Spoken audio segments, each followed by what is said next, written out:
Hi, everybody. I'm Bryan Norcross, along with Luke Doris. This is podcast number 7 of hurricane season 2021 and podcast number 63 in our series. Today, we're going to talk to Dr. Lixion Avila from the National Hurricane Center. He's recently retired, and he was a senior hurricane specialist. Lixion was there for so long that he wrote more hurricane advisories and discussions than anybody else ever has. And his discussions have always had a special flair that reflected his personality. He was famous, Luke, for his turn of phrase in writing those discussions that go with every advisory that they put out. So we'll talk to Lixion about starting out in Cuba, coming to the U.S., and ending up a star at the National Hurricane Center. That's coming up here in just a few minutes. We're recording this podcast on Wednesday, July 28th. If you're listening at some point in the future for the latest weather, tune in to Channel 10 in South Florida or local10.com, where we stream all of the Local 10 newscasts. The Max Tracker Hurricane app, of course, will keep you up to date, and the Local 10 Weather Authority app will have the current weather information. And you can go to local10.com/hurricane and sign up for the newsletter called From Bryan Norcross. I write that most every morning during hurricane season, and especially when there's something going on. You scroll down to the middle of the page, you put in your email address, and we'll email it directly to you. I do those. I didn't do one today because there wasn't much going on, Luke. In fact, the tropics are quiet, even though. So this has been an interesting week, hasn't it? We had that tropical disturbance that the Hurricane Center was saying was likely to become a tropical depression. Not that this timing out when things are going to actually organize is forecastable almost. It's very, very difficult to forecast those things, and they didn't get that one right. But we thought that that would influence our weather enough to make storms likely, and we had a few, but we didn't have many. And now here today, on this Wednesday, it is pouring and storming outside. Yeah, probably still a little left over from that disturbance. It did help drag a whole bunch of moisture up from the tropics. That's still kind of in the air. It's that, plus there's a system to our north that's pushing moisture down. So we're kind of getting it from both sides. But anyway, it's rainier today than it was whenever we had this disturbance that was just offshore. That had a nice swirl to it, by the way. Mm-hmm. It looked, like if you just looked at it on satellite, you saw a ring of clouds spinning around, but there were no storms in those clouds. All the storms were blown over to one side, and then they got blown over to the other side, or when the upper level winds relaxed on it, and it just, like you say, didn't come quite together.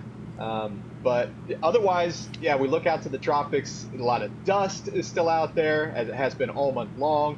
We talked about how unusually far south it is. The waters are on the cool side. It's just kind of quiet. Yeah, although interesting thing about the dust, and as far as Florida goes, the models that keep wanting to kind of bring a batch of dust, and then when it actually comes closer to the time that it's supposed to arrive, they tend to want to bring less dust. Have you noticed that? Yes. It seems like that in advance, it looks like, oh boy, we're going to get a big outbreak of Saharan dust. My sense is that this dust forecasting is not ready for prime time completely. It's certainly nowhere near as good as hurricane track forecasts, where the system is going to go. At least not beyond day 3. It seems like, days 2, 3, maybe, but you get beyond that, like, it was over the weekend, and I was looking at what's called the dust extinction, the model from NASA, and it's got a color table, and the color table goes from dark to bright, and this was white. I mean, we're at the top of the scale for the amount of dust that was expected to move into South Florida. So I go on TV on Saturday and say, hey, look, long-range forecast, the end of next weekend, dust comes in. Might be enough. If you have COPD or asthma, this could cause problems because this looks like a big old slug of it. And then today, it's such a small, thin little ribbon that is now modeled to pass over South Florida that it could actually enhance storms because it could act kind of like a cap. And, you shake a bottle with a cap on it, and then you take the cap off, and boom, we could get a lot of storms to pop. So it's tricky business, yeah. Yeah, a little bit of dust can make it stormier. A lot of dust dries out the atmosphere, and the moisture at the surface can't fight through that, and we end up with a hazy, milky, usually very steamy day underneath the dust if you have a big dust layer. But yes, I don't think that technology is it's certainly not as good as hurricane technology in terms of storm tracking at this point. But it is what we have, and it is amazing, I guess, compared to what we had just a few years ago. So for now, things are quiet, but of course, on average, things are quiet at the end of July. You know, we haven't ever had a hurricane in South Florida in August before August 16th, and the one August 16th was actually a very marginal one. So, you know, normally we don't get a bunch of storm threats this time of year, so it's actually behaving right. We got so used to last year having storms all the time from every direction that we kind of get used to the hurricane season behaving like that. But this year it's actually behaving more like it's supposed to. So, good for us. So let's bring in my friend and one of the great guys in the hurricane business, Dr. Lixion Avila. Hi, Lix. Welcome to the podcast. Thank you. It's great to have you. So, yeah, you grew up in Cuba, of course, and tell us how life was like there when you were a kid, and how was your high school experience? Was it the same or different from kids here in the U.S.? Well, when you are a kid, everything is good. I grew up on the beach. You know the beach I grew up. Yes, I do. And I wasn't thinking about anything except finish the class and go swimming and watch the thunderstorms in the afternoon and the waves. I was a happy kid in high school. Yes. Were you a weather weenie when you were young, or where did that interest come from? Oh, yes, I was. I was threatened by all the farmers because I always wanted a hurricane, and they kept telling me, I'm going to tie you on a tree, on a palm tree, when a hurricane comes, so you're going to suffer and you'll see what a hurricane is. Yep. So I imagine there was hurricane coverage on TV when you were young. Do you remember that? Did that make an impression on you at all? Yes, I do remember TV, the director of the Met Service, and I remember the first TV I remember was Hurricane Hattie in 1961, and what they did is they put the surface map with all the isobars on the hurricane south of Cuba. Every day in the afternoon they had that. So were you set on, whenever it came time to think of going to school, were you set on meteorology whenever you were planning your, going to the university, and what was the system for that? Well, I'm telling you, when I went to school, I went to high school, and the last year of high school, you had to take a special test. It's like the SAT or whatever, to go to the university. And it was the summer of 1968, and in order to go to the meteorology school, it was not directly the university. It was a special class back then. Now it's different. Back then it was a special class at the Met Service, and you have to be interviewed and you have to apply. And one of my friends from high school knew somebody at the Met Service, and they said there's going to be an opening this year. So I went, I applied, and I was accepted, and I began my first day at the Met Service. The school was at the Met Service. They have a school in the back. I began September 18, 1968. Yeah, well, that's when I started school too. I think just about exactly on that date. It's actually, I was studying engineering at that time, which is really math and physics at that point. So Cubans, of course, are very proud of the early role that they had in hurricane science. Father Benito Ibanez issued what amounted to a hurricane warning in the 1870s, way before anything like that was happening in the U.S. And his office in Havana at the College of Berlin there is an attraction. Tourist attraction today. Was that meteorological history, part of your curriculum? I know Cubans are very, very proud of it today. I assume they were then. I have to admit that during those years in the 60s and early 70s, the Cuban government, everything that was related to the church was ignored. It was much later, like in the 80s, when the Pope went to Cuba, that they opened that. But I knew everything because I I was lucky enough, like I was lucky here at the Hurricane Center, to work with the top guys in there. And they always talk to me about the old times, the story of the big fight between the weather service, what they call the weather service, and the church observatory. And they talked to me, in fact, that there's so many interesting stories about Millas, the director of the Hurricane Center. So they told me, I have a lot of history that I'm saving for a book that I'm going to write one day.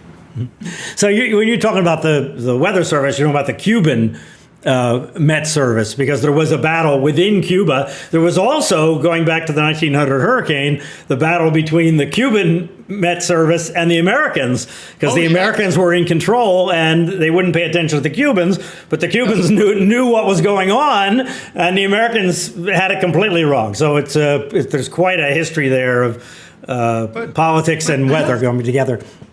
But I have the feelings that was the only big fight, I would say, or discussion between the United States and Cuba during the 1900s. After that, things got much better, and the director of the Weather Bureau went to Cuba, and I have photographs of back then, so things changed after that. Yeah, that was an odd confluence of personalities, really, that caused that issue in the 1900 hurricane. So the legacy of quality meteorology continued in Cuba, in spite of all these government changes that happened through the 20th century, right? Talk about the Cuban Met Service that you worked in. How did they operate at the time that you were there in school, in the Met Service at that time? What kind of equipment did they have? How did they make forecasts and so forth? Oh, it was, it was very interesting, because when you're going to school in there, I had all my classes in the morning, the math, physics, all the things. And in the afternoon, I had to work in some branch of the Met Service. But of course, I was in the weather department, synoptic department. Some people went to cloud physics, some other people. I was working in the forecast department, and I had to work there this afternoon. And it was the typical Met office from the 60s. You have the surface map, the open air map, and you have the rain sound, you have the rainfall data. It was not very different than in the rest of the world. I mean, at that time. Right. But of course, it was. Yeah, I don't even know how I was able, to make a forecast. But the forecast was only 24 hours. The daily forecast. I mean, you got the open air sounding from Cayman and Key West. Well, if the wind is from the south in Cayman, you're going to forecast thunders in 700 millibars. You forecast rain for Western Cuba. There are little bit of rules.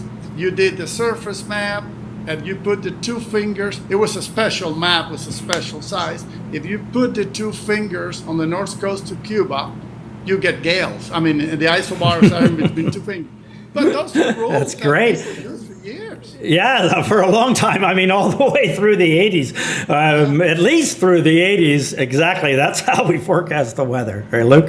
And hats off I feel like spoiled rotten, because by the time I came into the game, we had computers and everything's all so pretty and laid out, and it's so easy to fall back on that instead of going to, focusing so much on current conditions and the radio songs and all of that. So what an education that had to have been. I mean, to get your education in the morning, apply it in the afternoon. We just derived equations in Oklahoma. It seems like forecasting was a definite afterthought. But did you always want to come to the U.S. to continue your studies? How did that happen? I was very lucky, like many Cubans were lucky to be able to come to the United States. There was a moment that the conditions were proper, and I went to the American Embassy in Havana, and my mother's relatives were all in the United States, my grandmother, and my father was a political prisoner, and because of all that, I was able to go to the American Embassy and get a visa and come legally to the United States. And I was so lucky, arrived to the United States. I was working in a plumbing supply, and I didn't know there was a school of meteorology, and I ended up swimming near University of Miami to Erasmus. And Bryan knows the story. They told me, "What are you looking at the clouds?" One of the professors that was playing volleyball in the front, and I said, I was a meteorologist in Cuba, and I didn't even know that was the school. And he said, "Why don't you come to school here?" I said, "I don't have any money. It's just expensive." He said, "No, come over." So that was like a Thursday or Friday. I went Monday. I do remember my aunt ironed my shirt and my little coat, and I went there. They interviewed me in Erasmus, 4 faculty members, and they said, "If you pass the English test, you will enroll the 1st of September." And that was like June. And voila, I was enrolled in the master's program, and I was lucky enough. There was one thing I did that they let you, if you get a high pass in your master's degree, you can go directly to the PhD. But I said, no, I want to have some papers in the United States. So I finished my master. I guess Bryan and I are very lucky people. We're always at the right place at the right time. And the day I defended my master's, the chairman of the Erasmus came to my presentation and said, "This is the kind of presentations I want to have in this school. I want him to continue for his PhD," and he gave me a case of champagne. There we go. I got there my you PhD. go. That's great. I mean, that is. But that was pure luck. Was your initial enrollment when the professor had seen you looking at the clouds and you were able to get it? Was that out of respect for the Cuban experience that you'd had? No, he didn't know who I was. Service? No, he didn't know who I was. Wow. That's incredible. It was just out of the blue. It was just out of the blue. They were playing volleyball, and they asked me. It was pure luck, and of course, that as soon as I got enrolled at the University of Miami, Neil Frank gave me a letter of recommendation because I went to the Hurricane Center one day, and he said, "Well, so when you're ready, one day you probably work here," and then as a student, I was working for Bill Gray. I was working then. Later on, I was able to help Vernon Dvorak with his theory of, because he was, as you understand, he had to walk on crutches and he couldn't carry boxes from the basement of the Hurricane Center to look at the satellites. So that paper that he wrote, I've got all these pictures, and he was telling me, "Look at this and look at that." I'm lucky, all those things that happened to me. Well, tell me more about that. So you're at the University of Miami, you just walk into the National Hurricane Center and you start to kind of have a job there? What happened? Tell me about those days. I'll tell you this. There was a liaison the University of Miami, historically, a liaison between the National Hurricane Center and the University of Miami. So every day there was a map discussion. And somebody had to copy the map, the surface map, from the Hurricane Center and take it to Erasmus. So I volunteered to get the map every day, driving, pick up the map. So of course, pick up the map every day, get to talk to Gil Clark, get to talk to John Hope, talk to all of them. They loved me. They really helped me. "Why don't you come later and help us?" Until one day Neil Frank said to me, would you like to help us when there is a hurricane, giving information in Spanish? What about $20 an hour? That was the first. I almost died. I almost died. And I was doing that for a long time, going into TV, and because before me was Jose Partagas. Wow. But Jose was reading that. He was an old person. He was very respectful and all that, but he was just reading. I was younger. I was giving, I was copying Bryan. Bryan wasn't in Miami yet. but it was that how I began. And then Bill Gray needed somebody who collected data from the Hurricane Center, and Charlie Newman said, I have the perfect person. And the forecasters, John Hope and all that, said, oh, he's going to do it. So I did it. Yeah. And he paid me $100 a week. Wow. Which was a lot of money back then. When gasoline, I used to wait for the gas to go down to 19.9 at the gas station before I'd fill up. I'd run on fumes, until the gas wars would go down to 19.9 cents a gallon. It's crazy. But so the names you're throwing out, Lix, they are the all-time legends, the greats of meteorology. For people that don't know, Neil Frank really was the first, I wouldn't just say the first modern National Hurricane Center director, not to take anything away from his predecessors, but Neil really took the Hurricane Center, the communications coming out of the Hurricane Center to a different level, the interaction with the public to a different level. So I think that probably dictated to some degree the idea of branching out into Spanish, beyond what they had done. He was the one who really connected the emergency managers with the Hurricane Center. It was a complete disconnect, and he began to do that. And Neil hired me, and later on. But first he hired me as a forecaster. To get the advisory, and he trusts me because he didn't know a word of Spanish, but he trusts me what I was just saying, and that was Neil Frank, and then Bob, but my main contact was with Gil Clark and John Hope and Miles Lawrence, and Hal Garish became hurricane specialist. But Hal Garish was my meteorology professor in Rasmus.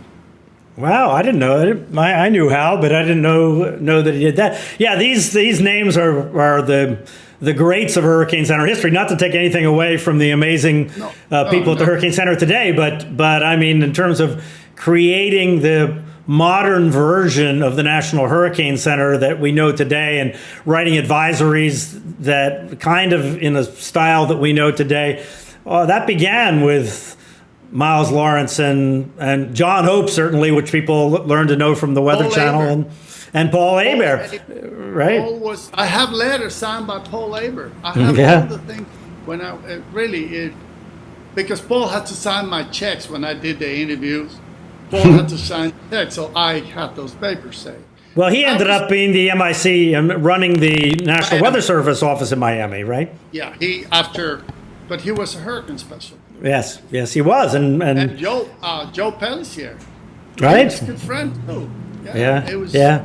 These are the great names for the young people that that are listening to this. As you read the history of meteorology, these are the names. It really is amazing that you, and to some degree I got to experience many of them. So you say that you learned, I've heard you say you learned meteorology in Cuba, but you really didn't learn how to forecast hurricanes until you got to be working with those people at the National Hurricane Center. What's the difference between just meteorology and actually forecasting in a real sense what's going to happen with a storm in the next 3 days, say? My knowledge in Cuba,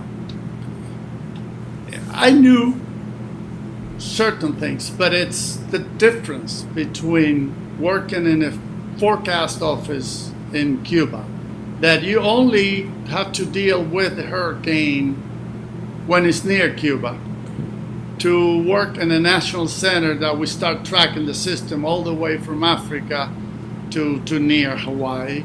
And it was not that I learned. There are many things that I'm learning or not, but the way it was done here, it was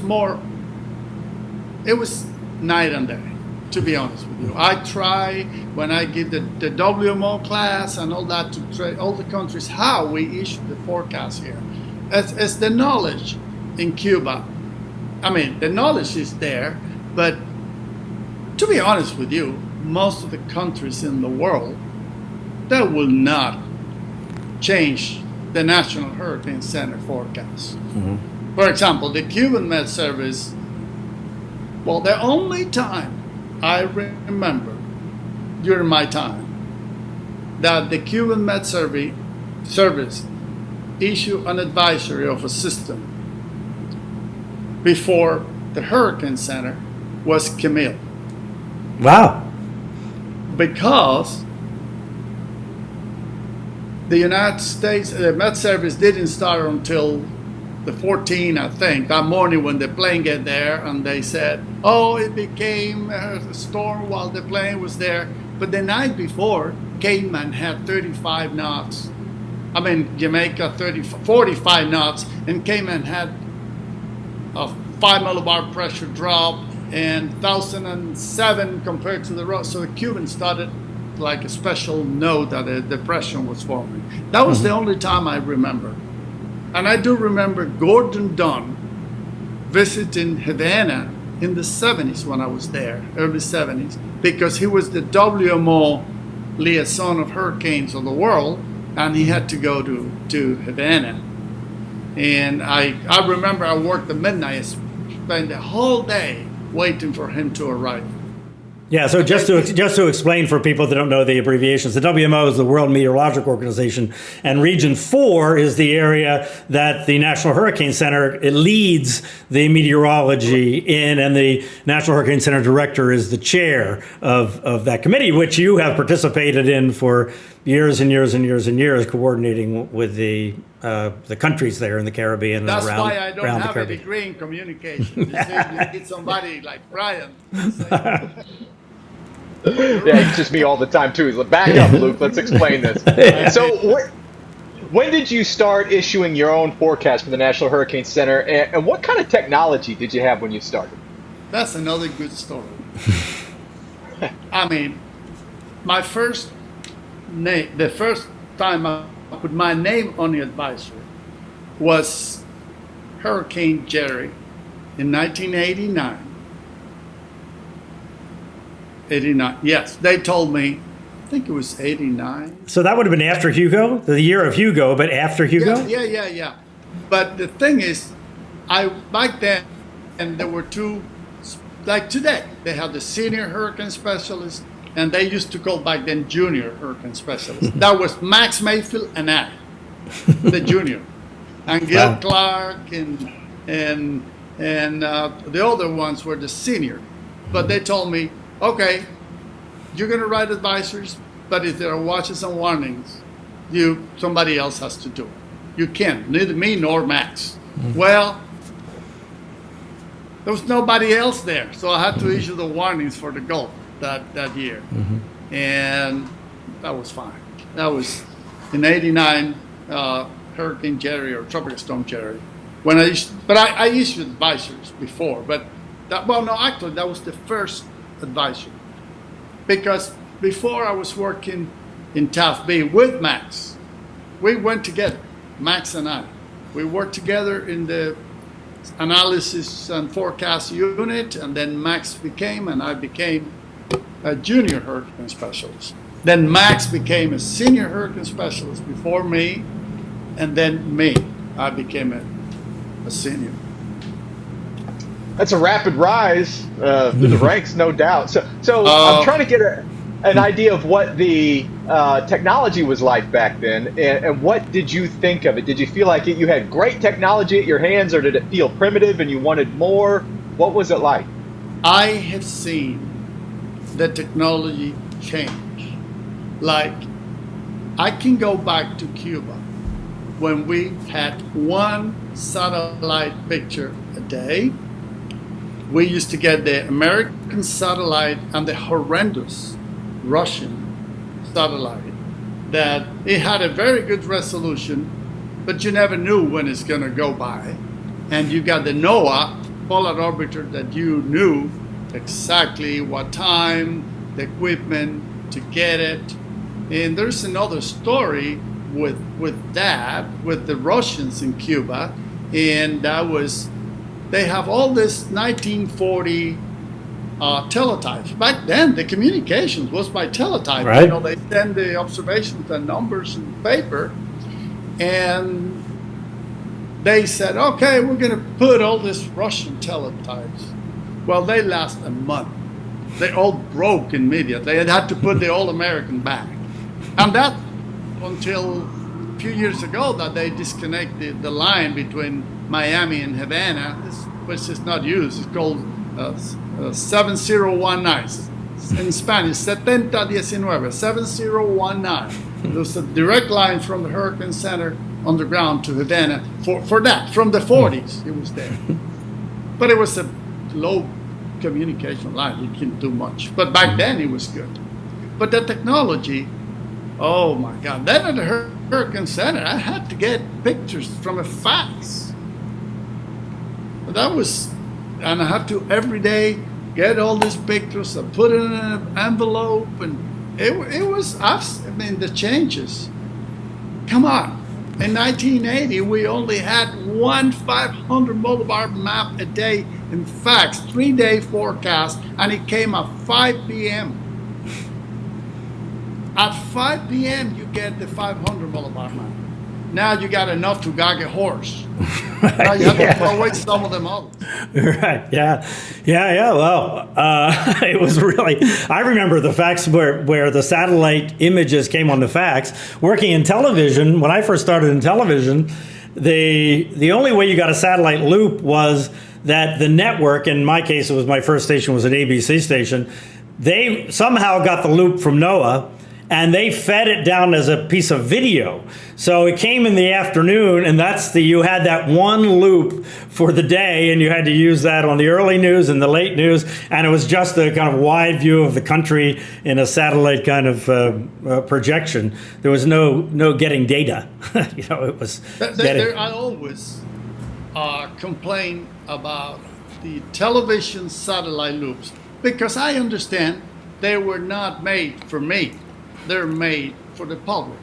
So even today, the worst thing I can see on TV is those colorful satellite loop that doesn't give you anything. Instead, why don't you use a beautiful visible picture that you can see during the day? Now they show all these colors, but of course, the people only look at the colors. I look at the visible satellite. Right. So when I see one of those pictures, I change the channel. The weather channel used to go beautiful visible. When Bryan was there, I remember visible picture. Yes, all the time. I believe in those visible pictures too, Lix. So during you alluded to this, during the time you've been making hurricane forecasts, things have changed a lot. And one of the big ways is this incredible increase in the amount of data that comes into the Hurricane Center that you have to consider for each advisory. Is there, in all of those changes, is there some innovation or new technique that has stood out to you as being a game changer during that time? Or is it really mostly the accumulation of so much new data being available? I think the most significant change I have seen is the quality of the numerical models. That is the biggest change. The visible satellite picture, you have more often satellite pictures. You have beautiful resolution, but I can still see the satellite pictures from the old time, and I can still make a forecast. The Dvorak technique is made from pictures in the 80s, and I can do that, but numerical weather prediction.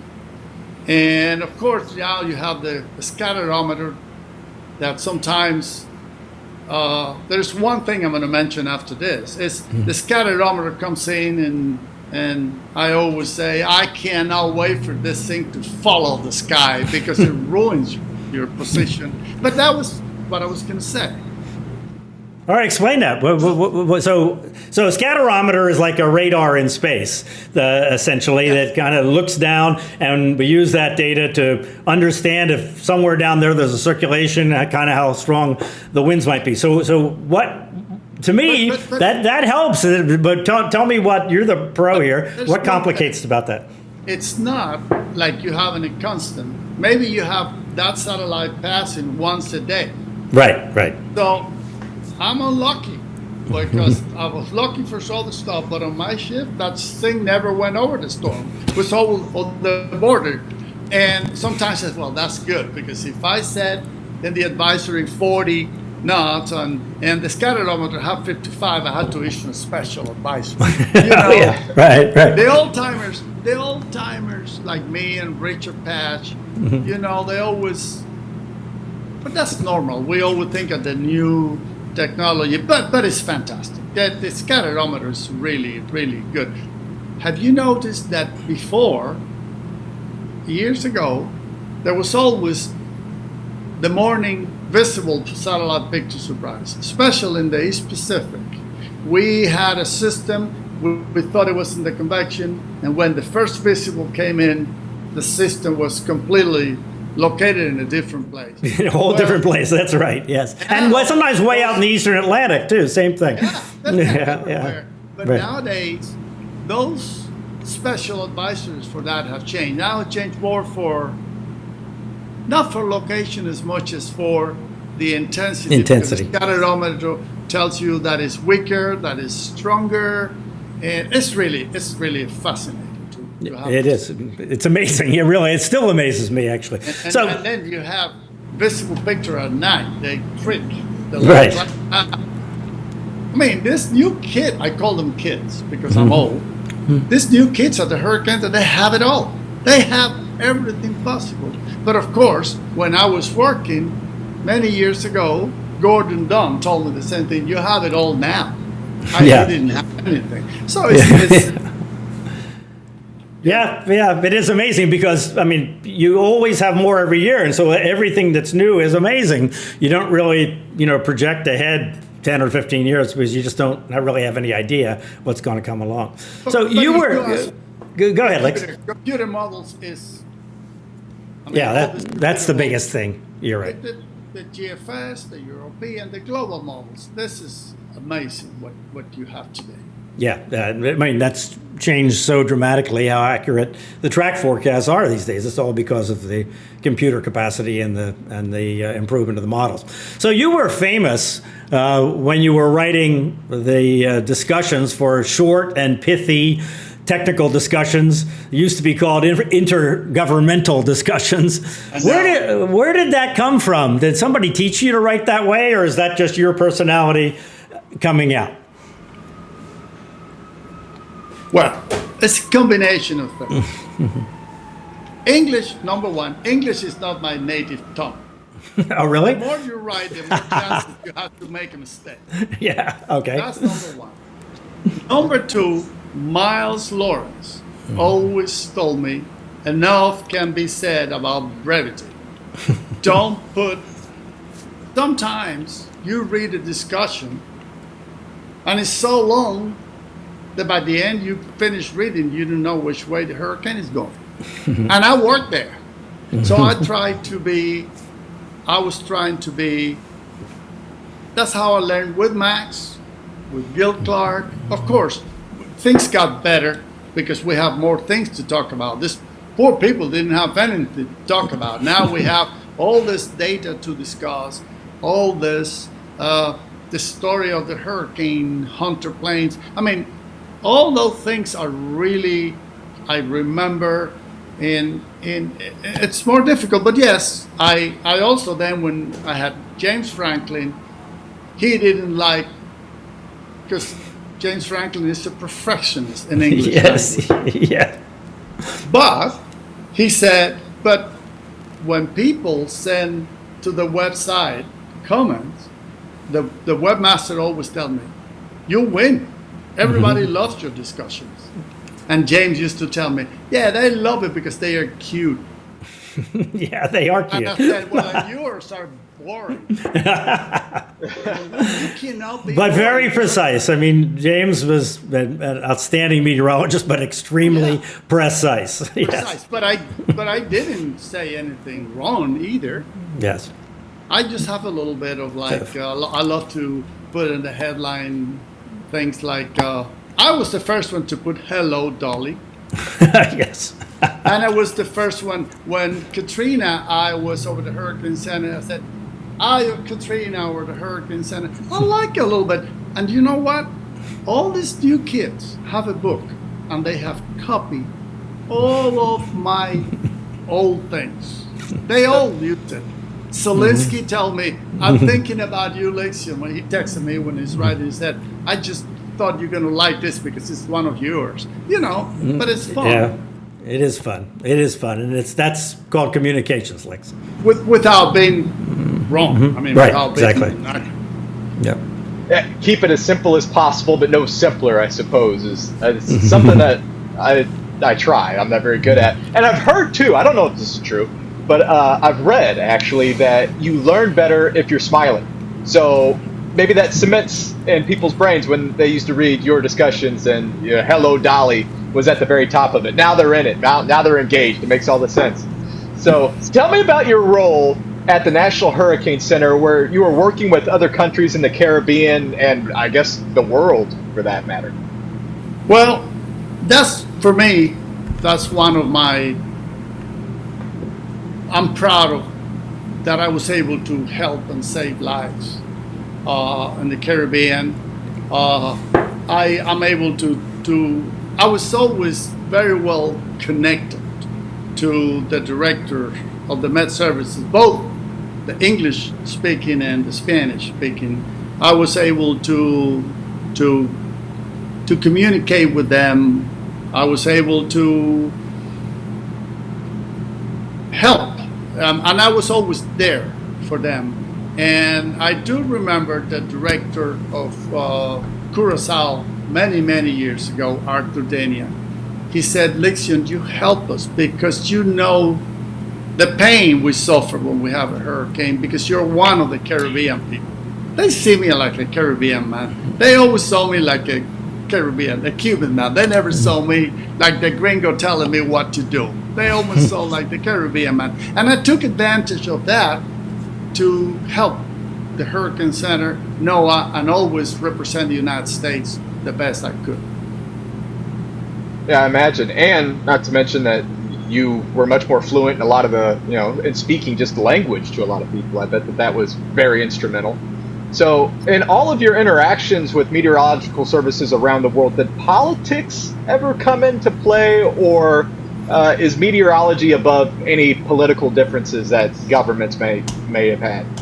I'm going to say one phrase that one common friend that Bryan and I have. It's like Jose from Cuba. He's part of the Met Services and all. He says, a hurricane doesn't need a visa to enter in any country. They just go. And in reality, no. We meteorologists, we help each other, and our main goal is to save lives and property. And we, perhaps, we might have some political differences, but that's, I might have a political difference and I can talk with somebody with a beer, but not when it comes to work. It didn't work. And I can tell you this, and Bryan knows that, even during the Russian missiles in Cuba, the flow of data between Cuba and the United States never stopped. Of the observation. Right. So to this day, the Cuban Meteorological Institute, El Instituto de Meteorología in Casablanca, I love that word, meteorología, in Havana, is exceptionally professional. The National Hurricane Center coordinates closely with meteorologists there, right? It's pretty rare for a storm to come out of Cuba that we don't need that we don't need data, or pretty rare for a storm to come out of the Caribbean that we don't need data from Cuba. So it only makes sense what you're talking about, right?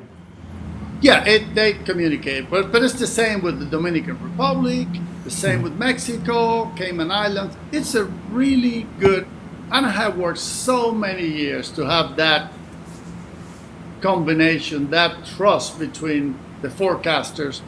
And I'm afraid because many of the older people in the Caribbean are retiring, just like me. And the new generation has a different, so we need to engage the new generation. I'm not talking about in terms of politics, in terms of the work, the things, but it's all right. That's why they rehire me, and I began Monday to not to forecast, but to continue with the communication in the Caribbean. Yeah, that connection is so important. It's important for the United States as well as for our, so many friends in the Caribbean. So in Cuba, is TV still the main way people there get informed about hurricanes?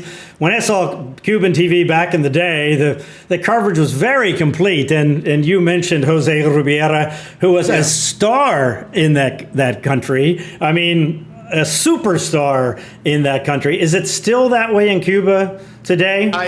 I have one little story you have not seen because it's all in the media, in the Facebook thing. There is one new girl. She works at the Met Service. The TV meteorologist in Cuba work for the Met Service, and they get extra money to go to the TV. Mm-hmm. And when Elsa. What's the name of the East? Elsa. Yes. Last week, this girl that was on TV, she came to the class, but of course, she had a different style, and the whole Cuba was making fun of the poor girl because they were used to Jose, and she came out and said, "Oh, this tormenta is atormentada. She's a stormy. She didn't know how to think." But some people love it. But the bottom line is that Cuba is very, in general, they pay attention to the TV weather because they're qualified people. If they are not people that just take one little class in one place for 2 weeks and then they become TV meteorologists. No, those are meteorologists from the Met Service that go over there and that. So, but it is still, they have the weather every day, and I think 2 or 3 times a day, and people watch the weather. Of course, everybody makes fun of the meteorologist and the entire world. Mm-hmm. Remember, if Bryan forecasts that it's going to rain, if a patient die, only the family and a few friends know that the patient died. But when you say it's going to rain and it doesn't, you have the whole country heard you that it was going to rain and it didn't. More people to judge. Mm-hmm. So that's true. that is the case. Yeah, predicting the future is tough business. It's not easy stuff. So it is. What's your advice to young people that might want to go work for the National Hurricane Center and follow in your footsteps? What would you say to them? First of all, they have to be honest with the science. Learn as much as modeling and the new technology. And if they want to come to the Hurricane Center, I have been to every Met Service in the world and hurricane office. This is the best in the world. And the people there now are the best that exist in the world.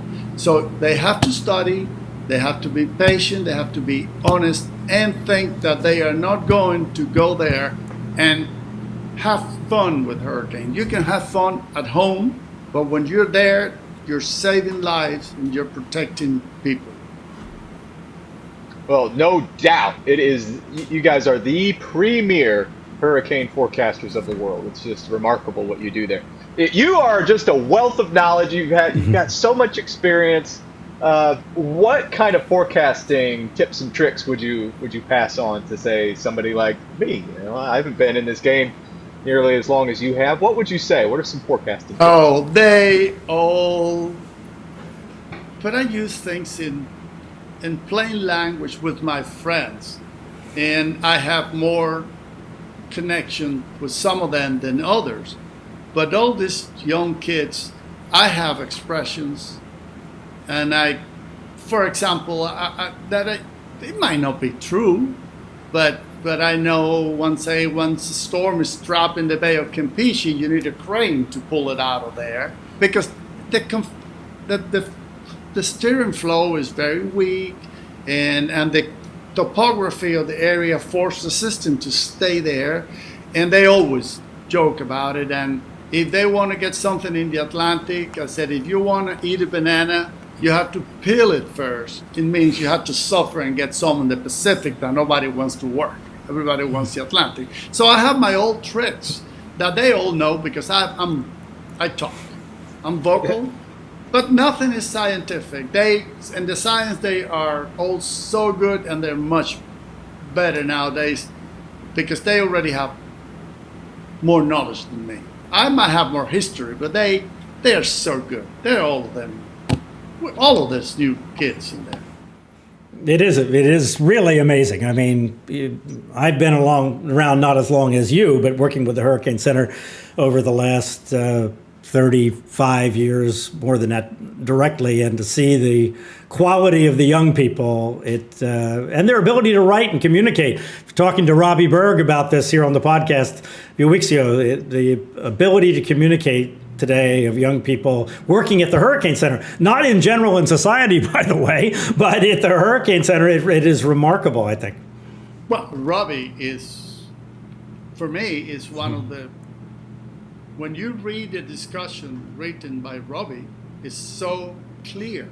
There's no room for mistakes or anything. He's so perfect in writing, and that's his biggest skill. He's able to communicate. However, if you might talk to him one-to-one, he might be quiet.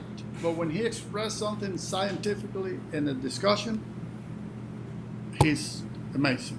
Yeah, it's absolutely true. He and a number of the other, in fact, there's not anyone that I would say, well, okay, it's not going to be a good discussion. They're all, the young ones are just amazing. Yes, of course.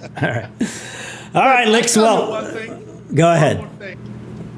Once I was the youngest hurricane specialist ever in the United States, because back then there were positions for life. So there were people already. But when I left, I was the oldest in the United States.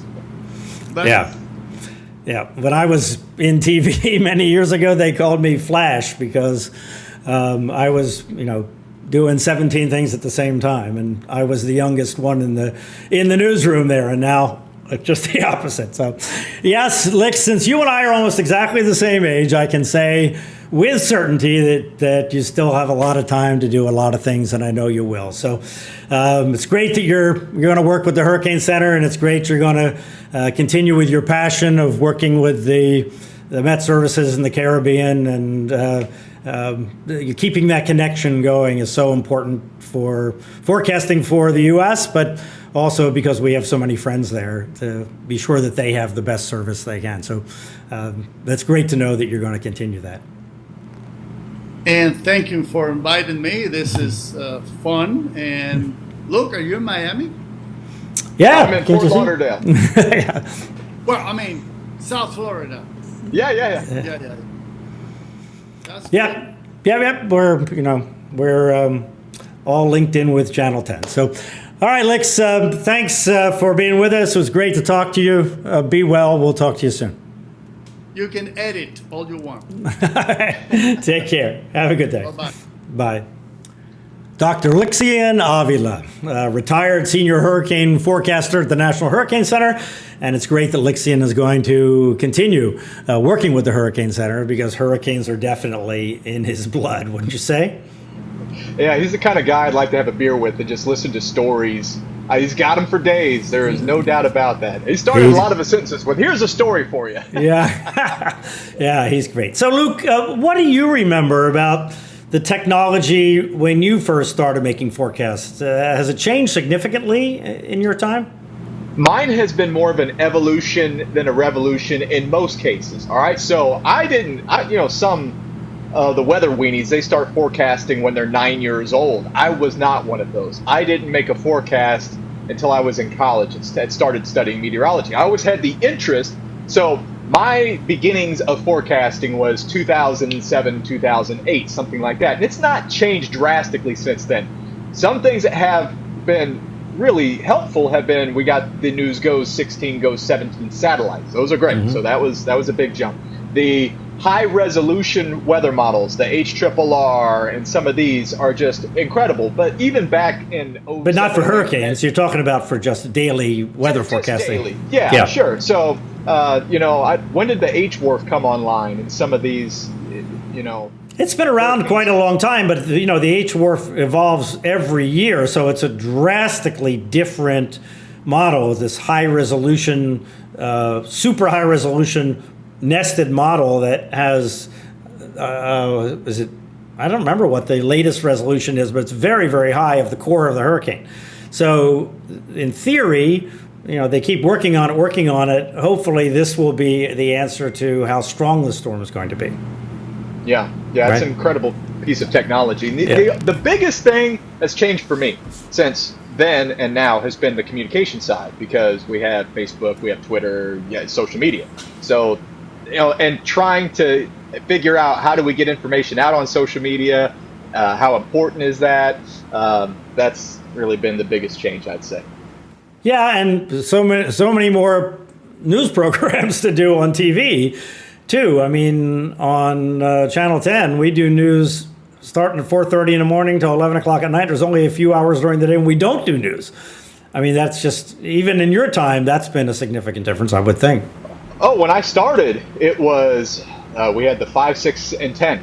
That was not at WPLG, it was at my first station. And then now it's the noon, 3, 3:30, 4, all the way to 6:30. There's a little break. Then there are cut-ins and things that happen even in between the shows. Then you're back for the 10 o'clock on the WSFL station, then the 11 o'clock on WPLG. And then if there's a significant news or weather story, we do the 1 o'clock news. 1 o'clock in the morning, we will do news. If it's not, then they do a rerun. And then boom, it starts back up at 4:30 in the morning. So it's relentless these days. Yeah. It is. But, that's the reality. If that's what local TV stations are for, it becomes a local news channel, really, as the entertainment business changes, or a local news and sports and live event channel, I guess. So I have a story about Cuba. We talked a lot about Cuba. My first time there, Lixion was there, actually, was in 2002 following Hurricane Michelle, which happened the previous year. Michelle moved out of the Caribbean. It hit the southern coast of Cuba near the Bay of Pigs, actually just west of a city called Cienfuegos, as a Category 4, and it caused major damage in Matanzas province, which is to the east of Havana, and it's a big agricultural part of the island, so it was a bad event for Cuba. And we were covering it very carefully in South Florida, because for a while it was kind of coming right in our direction. So I went, when I was there, to Casablanca, which is a part of Havana. It's where the Meteorological Institute is. They let me go through the archives of these original track books that went back almost to the beginning of the 20th century. It was this room in the basement that didn't have any air conditioning, and these old books were in there. And I'm thinking, it would be horrible to lose this. But I went back. I remember looking at the 1926 Great Miami Hurricane, because one of the issues with that hurricane was that we didn't have good data on the day before. The reports out of Nassau came in late, and there really, not a lot of data out there. And so I wanted to see what the Cubans knew about it. And I looked back, and sure enough, they had a big void kind of where the hurricane was on the day before it hit Miami. So they didn't know really either. That was that was kind of an interesting thing. And anyway, the people there were just great. And I met the lead meteorologist, who was the guy that Lix and I were talking about, Jose Rubiera, who was the famous weathercaster, so he worked in the Met Service, and then he was the guy on TV. And when I told the taxi driver that I was a meteorologist, meteorologo in Espanol, he couldn't stop talking about Jose. And then when I said that I knew Jose, I thought he was like not going to charge me. He got tears in his eyes. Because Jose was such a star in that country. Of course, I paid him and I gave him a good tip, as a matter of fact. But that first trip to Cuba was a great experience. It really was. That sounds like it. So what, a star in America versus a star there, are they wealthy? Are they, or was it quite a bit different than what you might think of? No, it's a very different thing. No, I mean, Jose did fine, but remember that the people that worked in Cuba and worked for the government were paid not in, what are called convertible pesos, but were paid in Cuban pesos, which was a whole separate economy that operated at a different level from the quasi-tourist economy. There wasn't a whole lot of tourist economy then, but it was just beginning. So, no, they were, paid in pesos and operated in pesos, but businesses kind of sometimes operated on two different levels as well. It was very, very complicated. But the people were so highly educated and warm and welcoming. I went to the Cuba Vision TV service, and they helped me with video of Michelle and whatnot. Everybody was great. They were really, in my fractured Spanish and their fractured English, we got along really great. So anyway, it was a fantastic experience. So coming up next week, we're going to talk with the man who invented Sahara dust. Well, sort of. Dr. Joe Prospero, of the Professor Emeritus at the University of Miami. He'll talk about his research to understand how dust propagates across the ocean, how it affects hurricanes, lots more. That's next week right here on our podcast. So be sure you subscribe to the podcast on your Apple or Android apps so you get notified when a new podcast is online, although I must say that my iPhone does not notify me for whatever reason anymore. I don't know why, but hopefully yours does. So, of course, you can also watch Twitter and Facebook, and we'll let you know there as well. So until then, for Luke Doris, I'm Bryan Norcross. Be safe, stay well, get vaccinated. If you haven't, it's more important than ever, and we'll see you here next week.